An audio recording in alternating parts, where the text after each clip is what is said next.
Jesus então tinha 30 anos quando buscou João para ser batizado. João era seu primo, 6 meses mais velho que ele. E agora continua o texto. Verso 14. Ele, porém, o dissuadia. O que é dissuadir? Convencer. João tentava convencer Jesus. Convencer de quê? Eu é que preciso ser batizado por ti e tu vens a mim? Mas Jesus lhe respondeu: deixa por enquanto, porque assim nos convém cumprir toda a justiça. Então ele o admitiu. João disse assim: Senhor, é o Senhor quem tem que me batizar, não eu te batizar. Eu batizo pessoas todos os dias, mas o batismo é um sinal de arrependimento. Agora só se arrepende quem tem pecado. O Senhor não tem pecado. Como é que um pecador como eu vai batizar um santo que é o Senhor? Você percebe o dilema de João? Batizar o Filho de Deus, que não tinha pecado algum? Jesus disse: João, há uma profecia no livro de Daniel que diz que eu tenho que ser batizado para começar meu ministério. E ele vai durar 3 anos e meio.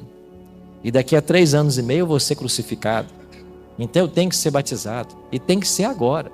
Você entende que tem data marcada? Eu tenho uma agenda. Eu tenho uma agenda a cumprir. Tem que ser agora, João. Então João se convence e batiza Jesus. O texto continua. Batizado Jesus, ele fez o quê? Saiu logo da água. Para um pouquinho aí. Jesus foi batizado e saiu da água. Bom, isso é lógico, né? Lógico por quê? Porque alguém para ser batizado tem que fazer o quê? Tem que entrar na água. Aqui eu vou abrir um outro parêntese. Adoro parênteses, viu, gente? Vou abrir um outro parêntese aqui. As religiões modernas, elas realizam batismos de 3 maneiras. Batizam por imersão, afundando nas águas. Batizam por aspersão, jogando água. E batizam por infusão, derramando água. Essas são as formas comuns que as igrejas atuais realizam batismos. Agora, qual destas formas é o batismo bíblico? Só existe uma forma: imersão. Você não tem na Bíblia, do Gênesis ao Apocalipse, você não tem nenhum exemplo de alguém sendo batizado por aspersão ou por infusão. Não existe. E por que não existe? Porque batismo é ser mergulhado nas águas, por várias razões. Primeira delas, a palavra grega batismo, baptizo, essa é a palavra grega. Baptizo significa no grego 3 coisas: mergulhar, imergir, afundar. Então, se não há mergulho, se não há o afundamento ou a imersão, não houve batismo. Pastor, eu posso derramar água na cabeça? Bom, você pode fazer o que você quiser, né? Nós estamos livres para tudo, né? Deus nos dotou com uma coisa chamada livre-arbítrio, né? O ser humano faz o que quer da vida, né? Pode fazer? Pode. É batismo? Não, não é. Tem um precedente bíblico? Não tem. Eu posso aspergir para batizar alguém? Pode. Você é livre para fazer o que você quiser. É bíblico? Não. Tem valor? Não. Não tem. Por quê? Porque se nós queremos ser bíblicos, nós temos que olhar para esse livro. Certo? Nós temos que olhar. Tem muita gente fazendo coisas diferentes hoje. Tem muitas igrejas indo por caminhos que estão distantes da palavra. E nós temos que cuidar para sermos uma igreja bíblica. E para sermos uma igreja bíblica, tudo o que eu faço, eu tenho que ter aqui um aval. Eu tenho que ter uma orientação nesse livro. Então, João Batista é quem dá origem ao batismo. O nome dele era João e ele se tornou batista porque batizava. Então João batizava em 2 locais, segundo a Bíblia. Ele batizava no Rio Jordão e ele batizava lá em Enom, perto de Salim, porque havia lá muitas águas também, diz a Bíblia. Então João batizava nesses 2 locais. E onde ele batizava tinha que ter água. Para quê? Para mergulhar as pessoas. Porque na Bíblia não existe batismo sem mergulhar a pessoa. Quem é que começa essa história de batismo na Bíblia? Porque não tem batismo no Antigo Testamento. Começa com João. E Cristo, para confirmar o rito do batismo, para colocar esse rito como sendo da sua aprovação, ele mesmo vai se batizar. Agora, Jesus precisava ser batizado? De acordo com o rito do batismo, não, porque ele não tinha pecado. E batismo é para perdão de pecados. Mas ele se batizou não porque tinha pecados, não porque tivesse pecados. Ele se batizou para dar o quê? Exemplo. Tem coisas que Deus faz de forma pedagógica. E eu vou mencionar mais uma para você entender. Tem coisas que Deus faz de forma apenas pedagógica. Jesus se batizou, ele não precisava, mas ele se batizou para dar um exemplo. Quer ver outra coisa que Deus faz de forma pedagógica? Ele descansou no sábado. Ele criou o mundo em 6 dias e descansou no 7º. Deus se cansa? Mas se ele não estava cansado, por que descansou? Para dar um exemplo. Então Deus é assim, ele ensina de forma pedagógica. Então ele descansa no 7º dia para dar um exemplo para você e para mim. E é por isso que no sábado a gente descansa. A gente não compra, não vende, não trabalha, não negocia. E a gente também passa pelo batismo. Então foram as coisas que Deus fez para deixar exemplo para mim e para você. Certo? Então Cristo foi ao Rio Jordão, entrou na água, foi batizado, saiu da água. O batismo bíblico é por imersão, apenas por imersão. E alguém, para dar esse passo, para ser batizado, tem que cumprir alguns requisitos. São pelo menos 3 passos que antecedem ao batismo. O primeiro passo, Jesus disse assim: ide por todo mundo, pregai o evangelho a toda criatura. O evangelho tem que ser pregado, batizando-os em nome do Pai, do Filho e do Espírito Santo. Então, antes de alguém ser batizado, ele tem que receber o evangelho. Ele tem que ser doutrinado, ele tem que aprender. Porque finalmente salvação é um processo pedagógico. Salvação é um processo pedagógico. A gente tem que aprender a fazer as coisas. E o que nos ensina? É esse livro, é a Bíblia Sagrada. Então ninguém pode ser batizado se antes não tem conhecimento com a palavra. E não compreende pelo menos aquilo que é fundamental no cristianismo. Aquilo que é fundamental na religião. Então as verdades principais da palavra, a pessoa tem que conhecer. Esse é o primeiro passo que tem que ser dado. Uma vez que eu conheço as verdades fundamentais da palavra, o segundo passo é crer. Eu preciso crer. Eu não posso ser batizado se eu não creio. E aí eu me lembro da história de Filipe, um dos discípulos de Jesus, e o eunuco, que está lá em Atos capítulo 8.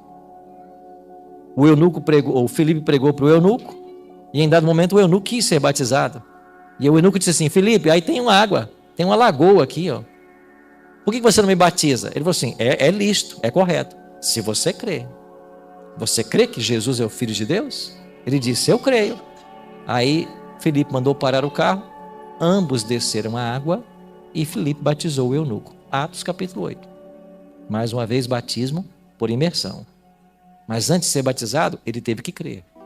Então ele recebeu a instrução e ele creu. E o terceiro passo é o arrependimento e a conversão. Lá em Atos 2:38, Pedro ensinou assim no dia de Pentecostes: arrependei-vos, pois, e convertei-vos, para serem cancelados os vossos pecados, e então sereis batizados. Tem que haver arrependimento, conversão, para então alguém ser batizado. Então Jesus deu esses passos, aceitou ser batizado, para que isso ficasse guardado em nossa memória, para que nós soubéssemos que todos precisamos passar pelo batismo. Agora, quando Jesus foi batizado e sai da água, o que acontece? Verso 16: eis que se lhe abriram os céus, e viu o Espírito de Deus descendo como pomba, vindo sobre ele, e eis que uma voz dos céus que dizia: este é meu Filho amado, em quem me comprazo. Então você tem aqui uma manifestação da Trindade mais uma vez. Deus Filho está sendo batizado, o Deus Pai fala lá dos céus: este é o meu Filho amado, e o Deus Espírito desce sobre ele em forma de pomba. Então, no batismo de Cristo, você tem a presença dos 3 seres da divindade: Deus Pai, Deus Filho e Deus Espírito. Quando nós somos batizados, aí também está a Trindade. Porque Deus é quem enviou o Filho, o nosso Salvador, a quem nós aceitamos. A conversão é uma obra do Espírito Santo em nossa vida. Em todo o processo, você está envolvido a Trindade também na nossa história. Aí Cristo não só passou pelo batismo, ele também ensinou. E eu queria ler só o último texto dessa tarde, que é Marcos capítulo 16, verso 16, que é o último verso do Evangelho de Marcos, se não me falha a memória.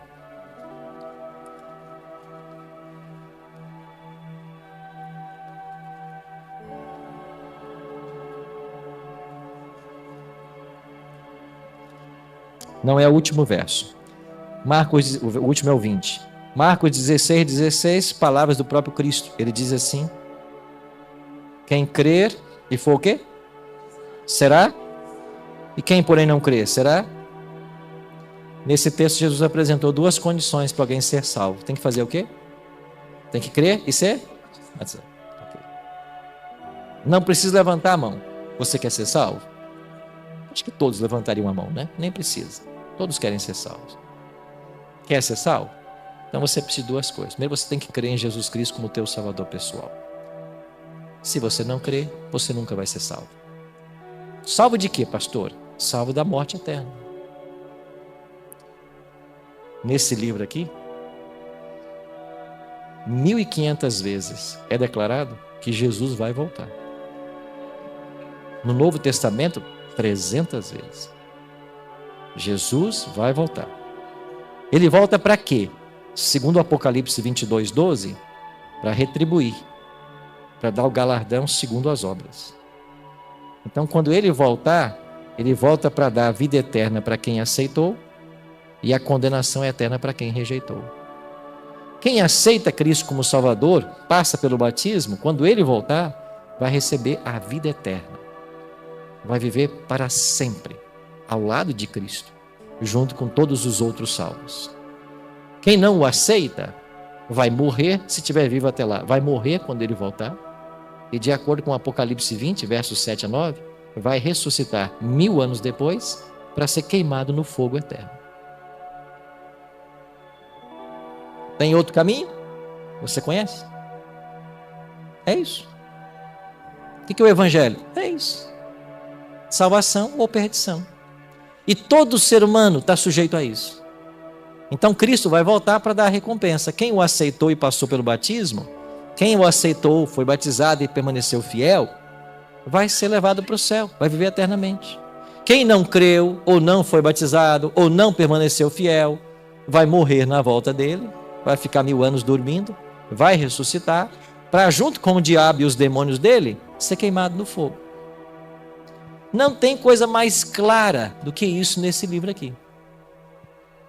Então eu e você só temos dois destinos.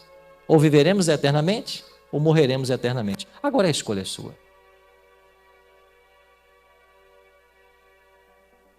A gente pode forçar alguém a fazer alguma coisa? Em termos religiosos, não. Não. Cada um escolhe o que quer da vida. Qual é a função nossa como pastores, a função da igreja? Apontar o caminho. Essa é a nossa função. Ensinar o que está nesse livro. Dizer o que é certo, o que é errado. Apontar o caminho. Fazer o possível para ajudar as pessoas a estarem todas nesse caminho. E nós queremos fazer o possível para ajudar você nesse caminho. Tudo que tiver ao nosso alcance, a gente vai fazer para ajudar você nesse caminho. Mas quem é que tem que escolher ir por esse caminho? É você. Se você não escolher, não podemos fazer nada. Todos querem ser salvos? Queremos. Então precisamos de duas coisas. Aceitar Jesus como Salvador pessoal, que significa crer nele, e passar pelo batismo. Ah, pastor, mas eu fui batizado na minha infância, quando recém-nascido. Eu também fui. Minha mãe me levou com 2 meses para ser batizado. E eu fui. Mas esse batismo teve algum valor à luz da Bíblia? Não.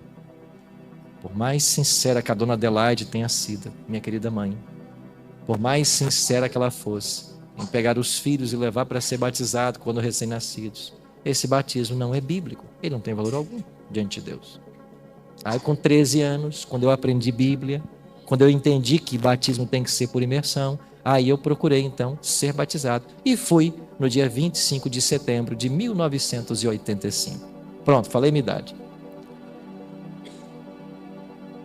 Fui batizado com 13 anos. Foi num sábado à tarde, numa lagoa, lá no Espírito Santo. É o dia mais feliz da vida da gente. Sabe por quê? Porque você diz sim para Jesus. E a partir daí você começa uma linda caminhada com Ele.